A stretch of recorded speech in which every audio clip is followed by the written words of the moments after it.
Bu dersimizdə sizə kompüterlə işləmək üçün ilkin təlimatları verəcəm. Kompüteri işə salmaq üçün sistem blokunda gördüyünüz bu düyməni basmağınız kifayətdir və bundan sonra kompüterin işə düşmə prosesini gözləməyimiz lazımdır. Hal-hazırda Windows əməliyyat sisteminin yüklənilməsi prosesi gedir. Və budur, artıq kompüterimiz istifadə üçün tam hazır vəziyyətə gəldi ki, biz də müəyyən əməliyyatları kompüter üzərindən apara bilərik. Əvvəlcə sizə sistem blokunda olan düymələr haqqında əsas məlumatları verim. Əgər siz kompüterinizə müəyyən bir disk daxil etmək istəyirsinizsə, sistem blokunda gördüyünüz bu düyməni basmağınız lazımdır. Və bundan sonra diski burada yerləşdirdikdən sonra yenidən düyməni basaraq diskin kompüterə yüklənməsi prosesini gözləməyimiz lazımdır. Bundan başqa sistem blokunda gördüyünüz USB portlar vasitəsilə kompüterinizi digər cihazlarla da əlaqələndirə bilərsiniz ki, əgər USB kabelini bu USB portlara salsanız, onda hər hansı bir cihazın informasiyalarından rahatlıqla istifadə edib müəyyən məlumatları əldə edə bilərsiniz. İndi isə sizə mouse-la işləmək qaydalarını göstərim. Mouse ekranda hərəkət etdirmək üçün sadəcə olaraq stol üzərində mouse hərəkət etdirmək lazımdır. Əgər siz hər hansı bir qovluğu seçmək istəyirsinizsə, mouse'un sol düyməsinə bir dəfə klik etdikdən sonra artıq həmin qovluğu seçə bilərsiniz. Qovluğu açmaq üçün isə mouse'un sol düyməsinə 2 dəfə klik etməyimiz lazımdır ki, bundan sonra qovluq açılaraq müəyyən informasiyaları içərisindən götürüb rahatlıqla istifadə edə bilərik. Gördüyünüz kimi mən sol düyməni 2 dəfə kliklədim və bundan sonra qovluğumuz açıldı. Qovluğu bağlamaq üçün isə burada gördüyünüz düyməni mouse'un sol düyməsi vasitəsilə bir dəfə basmağımız kifayətdir. Mouse'un sağ düyməsi isə müəyyən əməliyyatlar, müəyyən funksiyalar toplusunu özündə birləşdirir ki, siz sağ düyməni daxil etdikdən sonra Windows əməliyyat sistemi üçün nəzərdə tutulmuş bir sıra funksiyalardan rahatlıqla istifadə edə bilərsiniz. Eyni zamanda hər hansı bir qovluğun üzərinə gələrək mouse'un sağ düyməsini kliklədikdə artıq həmin qovluğa məxsus funksiyalardan, parametrlərdən istifadə edə bilərsiniz.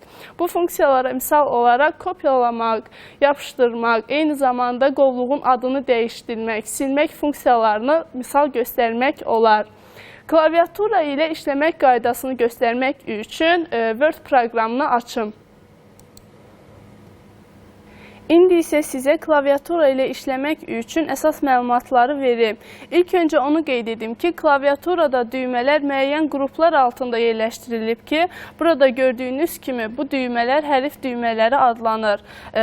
Klaviaturanın bu düymələri isə rəqəm düymələri adlanır ki, siz bu düymələrdən də müəyyən informasiyanı daxil etmək üçün rəqəmsal informasiyalar üzrə bu düymələrdən istifadə edə bilərsiniz. Eyni zamanda klaviaturada istiqamət düymələri də mövcuddur ki, müəyyən istiqamətlərə hərəkət etmək üçün bu düymələrdən istifadə olunur. Bundan başqa klaviaturada sistem düymələri və funksiyalar düymələri də vardır ki, arzu etdiyiniz təqdirdə, sizə lazım olan təqdirdə bu düymələrin hər birindən istifadə edə bilərsiniz. Mən bu düymələrdən istifadə etmək üçün Word proqramını kompüterimdə açım. Və Word proqramı açıldıqdan sonra artıq siz rahatlıqla klaviaturadakı düymələr vasitəsilə hər hansı bir informasiyanı daxil edə bilərsiniz. Məsələn, mən salam sözünü yazdıqda gördüyünüz kimi Word proqramına düymələr vasitəsilə bu informasiya yazıldı ki, siz bu informasiya üzərində də müəyyən əməliyyatları yerinə yetirə bilərsiniz. Bundan başqa Enter düyməsini basdıqda gördüyünüz kimi Word proqramında yeni abzasa keçid funksiyası yerinə yetirildi.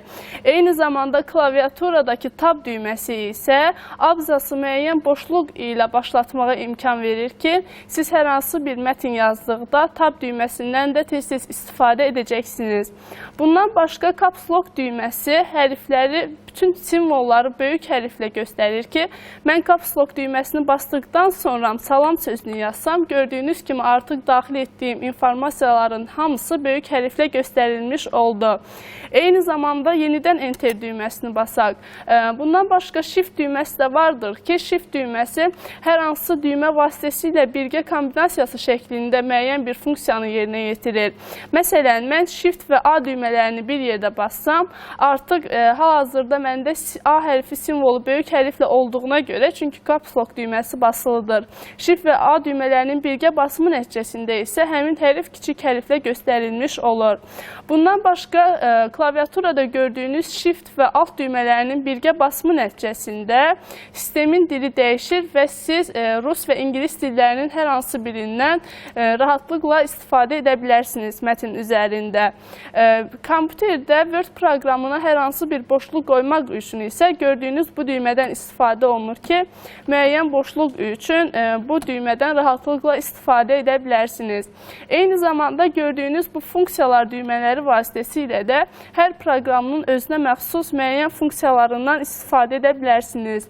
Adətən web brauzerlərində F5 düyməsi yeniləmə əmrini yerinə yetirir. F1 düyməsini klik etdikdə isə sizə kömək pəncərəsi çıxır ki, siz bu pəncərədən də istifadə edə bilərsiniz. Bundan başqa klaviaturada gördüyünüz istiqamət düymələri vasitəsilə isə rahatlıqla yuxarı, aşağı, sola və sağa hərəkət etmək mümkündür. Eyni zamanda numlock düymələrindən də istifadə etmək mümkündür ki, mən Enter düyməsini bastığım təqdirdə numlock, yəni rəqəm düymələrindən hər hansı bir informasiyanı daxil edə bilərəm. Numlock düyməsinin üzərinə basdıqda isə yenidən müəyyən bir informasiya daxil etsəm, artıq heç bir informasiya daxil olunmayacaqdır. Çünki mənim rəqəm düymələrim aktiv vəziyyətdə deyil. Yenidən aktiv vəziyyətə gətirmək üçün numlock düyməsini bir dəfə də basmağım kifayətdir. Sizə klaviatura ilə işləmək üçün əsas təlimatları verdim. Bundan başqa ekranı print etmək, yəni çapa vermək də mümkündür ki, bu da gördüyünüz bu print screen düyməsi vasitəsilə yerinə yetirilir. Bu düyməyə bir dəfə klik etdikdən sonra artıq siz Paint kimi proqramda bu səhifəni rahatlıqla yapışdıra bilərsiniz. İndi isə Word proqramını bağlayaq və dəyişiklikləri yadda saxlamayaq. Bu dərsimizdə sizə kompüter haqqında, mouse haqqında, klaviatura və sistem bloku haqqında ilkin təlimatları verdim.